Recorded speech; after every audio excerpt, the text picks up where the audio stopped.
గురువుగారు ఇక 2025 వచ్చేస్తుంది. అందరూ వెయిట్ చేసేది ఉగాదికి రాశి ఫలాలు అవి చూస్తారు.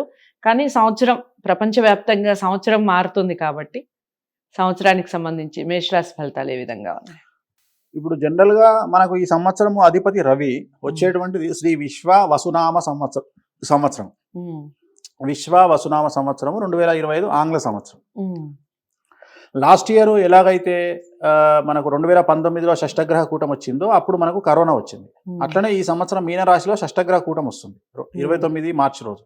సో ఖచ్చితంగా రాబోయే సంవత్సరం కూడా ఖచ్చితంగా మనకు ఏదో ఒక వైరస్ ప్రపంచాన్ని అల్లాడించే అవకాశం ఉంది. సో అది చర్మానికి సంబంధించినటువంటి వైరస్ అయ్యే అవకాశం ఉంది. సో లాస్ట్ ఇయర్ ఏమో లంగ్స్ మీద కమాండ్ చేసింది కరోనా, ఇప్పుడేమో చర్మం మీద కమాండ్ చేసే వైరస్ ప్రపంచాన్ని నాశనం చేయొచ్చు అని నేను అనుకుంటున్నా జాతక పరంగా, షష్టగ్రహ కూటం పరంగా. ఓకే, సో మనం ఇప్పుడు బేసిక్ గా మనం మేషరాశి ద్వాదశ రాశిలో మేషరాశి గురించి మీరు అడిగినారు. మేషరాశి జాతకాన్ని విశ్లేషిద్దాం. సో మేషరాశి బేసిక్ గా అశ్విని 1, 2, 3, 4 పాదములు, భరణి 1, 2, 3, 4 పాదాలు, అలాగే కృత్తిక 1వ పాదం ఉన్న వాళ్ళని మనం మేషరాశి కింద తీసుకుంటాము. సో మేషరాశికి ఈ సంవత్సరం ఆదాయం 2, వ్యయం 14, రాజపూజ్యం 5, అవమానం 7. సో ఇక్కడే కొద్దిగా ప్రెషర్ కనిపిస్తుంది, ఎందుకంటే ఈ సంవత్సరము ఏలినాటి శని ప్రారంభమవుతుంది. సో ఎవరైతే 24, 25 సంవత్సరాలు దాటిన వాళ్ళు మేషరాశి వాళ్ళు ఉన్నారో వాళ్ళ జీవితంలో వచ్చే అతిపెద్ద సమస్య ఏంటి అంటే తల్లిదండ్రుల్లో ఒకళ్లకు ప్రాణగండం ఉండే అవకాశం ఉంటుంది. నెంబర్ 1. 24 సంవత్సరాలు దాటిన వాళ్ళకి, ఫుల్ చేసిన వాళ్ళకి అది రెండోసారి అవుతుంది. అంటే 30 ఏళ్లకు ఒకసారి వస్తుంది ఏలినాటి శని. అందుకని మేషరాశి వాళ్ళు 24 సంవత్సరాలు దాటిరంటే వాళ్ళకి రెండోసారి వచ్చినట్లు లెక్క. సో వాళ్లకు రెండోసారి వస్తుంది కాబట్టి ఈసారి వాళ్లకు ఖచ్చితంగా తల్లిదండ్రులు వాళ్ళకి ఆరోగ్య గండాలు, ప్రాణగండాలు, పోలీస్ కేసులు, కోర్టు కేసులు, ఆర్థికమైన ఇబ్బందులు ఉండేటువంటి అవకాశాలు ఉంటాయి. సో ఓవరాల్ గా కనుక తీసుకున్నట్టయితే ఈ సంవత్సరం ఈ ఒక్క నెగిటివ్ను పక్కన పెడితే విద్యార్థులకు కానీ, ఉద్యోగస్తులకు కానీ, వ్యవసాయదారులకు కానీ, వ్యాపారస్తులకు కానీ చాలా చాలా చాలా బాగుంటుంది. రూపాయి అనుకున్న దగ్గర 10 రూపాయల లాభం వస్తుంది, 10 రూపాయలు అనుకున్న దగ్గర 100 రూపాయల లాభం వస్తుంది. సో సినిమా ఇండస్ట్రీలో ఉండే వాళ్ళకు కూడా ఈ సంవత్సరం చాలా బాగుంటుంది. అలాగే పొలిటీషియన్స్ కు ఈ సంవత్సరం చాలా బాగుండబోతుంది. అంటే ఏమంటారు, నామినేటెడ్ పదవులు వచ్చే అవకాశం ఉంది పొలిటీషియన్స్ కి అయితే. అలాగే ఏమైనా ఎలక్షన్ పోటీ చేస్తే గెలిచే అవకాశాలు ఉన్నాయి.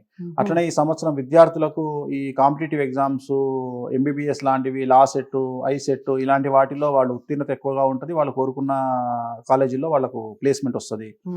అలాగే విదేశీ యానం చేసే వాళ్ళకు విద్యార్థులకు, అంటే విదేశాల్లో చదువుకునే విద్యార్థులకు చాలా అనుకూలంగా ఉంటుంది. వాళ్ళ వీసాలు యాక్సెప్ట్ అయితే ఈ సంవత్సరము. అలాగే విదేశాల్లో చదువుకుని కంప్లీట్ చేసుకున్నటువంటి విద్యార్థులకు ఈ సంవత్సరం ఉద్యోగ అవకాశాలు దొరుకుతాయి ఈ సంవత్సరము. అన్నిటికంటే ముఖ్యం ఈ సంవత్సరము స్త్రీలు ఎవరైనా కొత్త వ్యాపారాలు ప్రారంభించాలి మేషరాశి వాళ్ళు అనుకునే వాళ్ళకు చాలా అనుకూలంగా ఉంటుంది. బోటిక్లు కానీ, ఏవైనా సెలూన్స్ కానీ, కిడ్స్ కేర్, చిన్నపిల్లల కేర్ అవి ఉంటాయి కదా, వాటిని child care centres, baby care centres అవి ప్రారంభించే వాళ్లకు, అమ్మాయిలకు, స్త్రీలకు చాలా బాగుంటది. అలాగే అవివాహితులకి ఈ సంవత్సరం వివాహ యోగ సూచనలు కనిపిస్తా ఉన్నాయి. ప్లస్ ఈ సంవత్సరము సంతానం లేని వారికి సంతాన యోగ సూచనలు కనిపిస్తా ఉన్నాయి. సో మరి వీళ్ళు రెమెడీ ఏం చేసుకోవాలి ఓవరాల్ గా తీసుకుంటే, తిరునల్లార్ శనీశ్వర ఆలయంలో ప్రత్యేకమైన శని పూజ నిర్వహించుకోవడం ద్వారా ఈ సంవత్సరము కష్టాల నుండి బయటపడతారు. అండ్ నల్ల రంగు బట్టలకు దూరంగా ఉండాలి. ఇవి చేస్తే సరిపోతాయి.